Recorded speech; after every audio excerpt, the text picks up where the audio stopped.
Assalamualaikum warahmatullahi wabarakatuh. Baik, seperti biasa mari kita awali dengan membaca umul kitab bi barakatil Fatihah. A'udzubillahi minasyaitonirrajim. Bismillahirrahmanirrahim. Alhamdulillahirabbil alamin arrahmanirrahim. Iyyaka na'budu wa iyyaka nasta'in.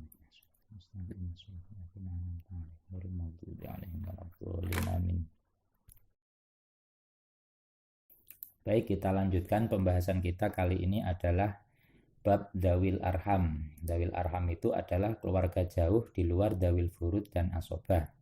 Dawil Furud adalah ahli waris yang menjabat bagian pasti, seperti setengah, seperenam, 2/3, dan seterusnya. Dan Asobah itu yang mendapat sisa. Nah, Dawil Arham ini bisa mendapat warisan jika tidak ada Dawil Furud dan Asobah. Jadi begitu ya, kalau sudah nggak ada Dawil Furud dan Asobah, dia dapat.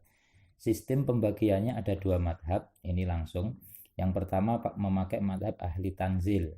Ahli tanzil itu ya ini menempatkan Dawil Arham pada posisi Dawil Furud jalurnya. Kemudian yang kedua mengikuti madhab ahli korobah, yakni mendahulukan keluarga terdekat. Untuk yang madhab kedua ini, ahli korobah ini tidak masyhur karena hanya diikuti oleh madhab Ahmad bin Hambal. Untuk yang ahli tanzil ini disepakati oleh beberapa ulama, akhirnya menjadi madhab yang masyhur. Baik, kita bahas Dawil Arham yang mengikuti ahli tanzil. Ini contohnya ahli tanzil. Nanti untuk keterangan mendalamnya sambil kita dibahas sesuai pada contoh. Kita hitung, yang pertama adalah kita cari bagian Ibnul Binti dan Bintul Binti. Ibnul Binti itu anak laki-lakinya anak perempuan, dia dua-duanya menduduki binti. Nah, menduduki binti. Mengapa kita gabung? Jadi setengah ini kok enggak Ibnul Binti setengah, Bintul Binti setengah. Mengapa dia gabung? Karena dia sederajat. Sederajat sama-sama menduduki bintu. Makanya kita gabung jadi satu. Kemudian untuk Ibnil Binti. Ibnil Binti itu menduduki ibni anak laki-laki. Cuma dia menduduki anak laki-laki itu terlalu jauh, makanya dia termahjub. Termahjub oleh siapa? Termahjub oleh ini, Ibnul Binti yang lebih dekat. Jadi untuk menuju mayit, Ibnil Binti itu lebih jauh. Jadi dia tingkatannya sudah cicit. Padahal Ibnul Binti dan Bintul Binti itu masih cucu.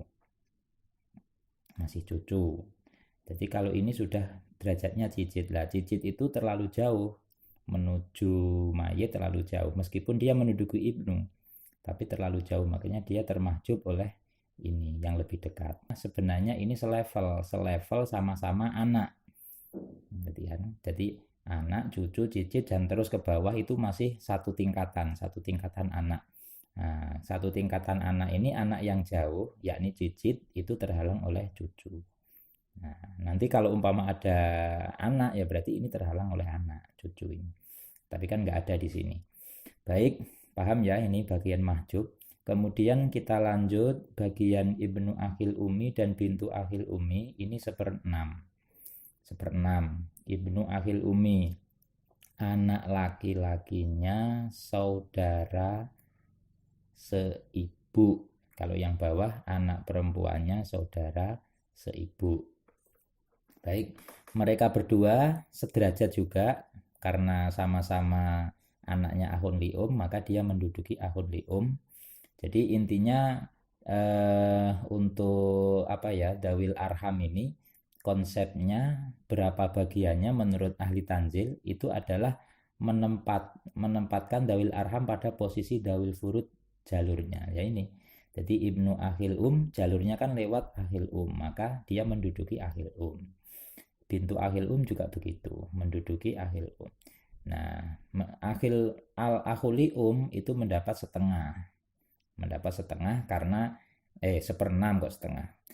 Mendapat 1/6 karena ada bintu. Nah, terus kemudian khol itu adalah paman dari ibu. Lah, jalurnya kan lewat ibu, makanya dia menduduki ibu. Nah, kalau paman dari ayah namanya amun, al-amu, paman dari ayah. Nah, ini kalau al-kholu paman dari ibu ini menduduki ibu. Nah, dia 1/6 juga menduduki ibu karena ada bintu. Kemudian ibnu uktinkoh ini juga menduduki uktinkoh karena anaknya uktinkoh, maka dia menduduki uktinkoh.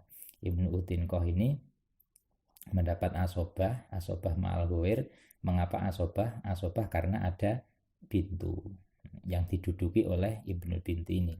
Jadi uktunkoh itu kan mendapat asobah ketika ada bintu, makanya ibnu uktilkoh ini statusnya ya sama. Jadi ini namanya istilah ahli tanzil. Maka intinya kalau ingin menghitung ahli waris dawil arham, maka kita bahas dulu si ini menduduki siapa, si ini menduduki siapa, dan nanti statusnya kita samakan. Baik, kalau sudah ketemu begini, maka kita tinggal mencari asal masalah. Asal masalahnya adalah 6, kemudian sahamnya 3. Nah, ini 3 ini diperebutkan 2 orang.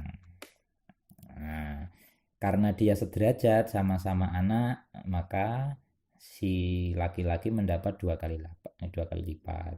Jadi lidzakari mislu hadil unsayani. Jadi 3 ini di 2 kali lipatnya untuk bintu 2, ibnu 2, bintu 1. Nah, jadi ini paham ya, ini memakai konsep lidzakari mislu hadil unsayain. Kemudian mahjub ini kosong, nggak usah kita tulis. Terus ini menjadi pengecualian, coba. Nah, ini 6 ya, jadi 1/6, asal masalah 6, 1/6-nya 1. Nah, ini tidak memakai konsep lidzakari mislu hadil unsayain. Beda dengan yang di atas. Mengapa kok tidak memakai konsep? Karena ini menjadi pengecualian. Jadi khusus untuk ibnu akhin li'um dan bintu akhin li'um itu pengecualian, tidak memakai lidzakari mislu hadil unsayain. Untuk keterangan lebih lanjutnya silakan nanti dibaca di bukunya, di buku panduannya. Baik, ini termasuk pengecualian, maka pembagiannya sama-sama 50% 50%. Jadi ini pecah ya, 0, ini pecah. Nanti kalau mau diutuhkan diteruskan sendiri di belakang. Yang penting kita membahas dawil arhamnya dulu. Khol menduduki umi mendapat bagian 1/6, berarti 1 sahamnya. Kemudian sisanya berapa? Sisanya tinggal 1. Nah, demikian pembagian dawil arham secara singkat. Kalau ingin detail silahkan dilihat bukunya. Untuk ahli korobah adalah mendahulukan keluarga terdekat. Jadi nanti kalau ahli korobah ini keluarga yang jauh tidak dapat. Keluarga yang jauh tidak dapat. Contohnya ya seperti ini. Jadi kalau sudah ada ibnul binti dan bintul binti, ini nanti ibnu akhin li'um tidak dapat. Bintul akhin li'um juga tidak dapat karena ini terlalu jauh. Jadi masih ada yang dekat yaitu ini ibnu uktinkoh ini. Jadi menurut ahli korobah ibnu uktinkoh ini lebih dekat daripada ibnu akhin li'um karena dia menduduki akhin li'um sedangkan ini menduduki uktun li'um. Jadi uktunkoh ya. Jadi yang kandung itu lebih dekat daripada yang seibu. Nah, itu. Jadi kalau melihat ahli korobah begitu. Cuma ini karena penghitungan yang tidak masyhur, jadi cukup menjadi wawasan kita. Yang penting kita mengikuti yang ahli tanzil. Demikian penjelasan kita sementara kali ini. Insya Allah nanti kita lanjut pada pertemuan berikutnya. Dari saya cukup sekian. Assalamualaikum warahmatullahi wabarakatuh.